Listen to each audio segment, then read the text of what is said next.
ওম অখণ্ড সংহিতা বা অখণ্ড মণ্ডলেশ্বর শ্রী শ্রী স্বামী স্বরূপানন্দ পরমহংস দেবের উপদেশ বাণী পঞ্চম খণ্ড। দেবতার মন্দির তোমার মনে।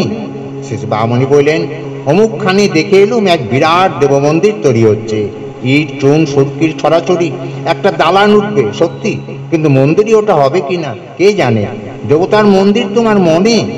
শুদ্ধ দেহে শুদ্ধ মনে সহজে প্রকাশ, শুদ্ধ মনে ইষ্ট মোর নিত্য করে বাস। কাঞ্চন মন্দির ধসে পড়ুক কি যায় আসে, কারণ বাইরের কাঞ্চন সবসময় কাঞ্চন নয়। কখনো কখনো সে দারিদ্র্যের বিকশিত দংশরা পংক্তি। বাইরের সমৃদ্ধি সবসময় সমৃদ্ধি নয়, কখনো কখনো সে চিরদৈন্যেরই প্রকটতর প্রতিমূর্তি।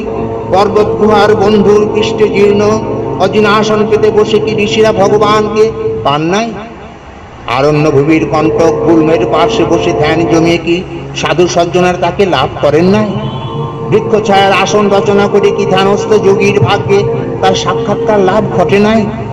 আসল মন্দির ইমারত নয়, দালান বালাখানা নয়, আসল মন্দির তোমার মনে, তোমার প্রাণে, তোমার হৃদয়ে। বাইরের বিচার ধুয়ে যাক, মুছে যাক। অমৃতের শিশু অন্তরের অমৃতে ডুব দাও। আনন্দের শিশু অন্তরের আনন্দে নিমজ্জিত হও। হরি ওম।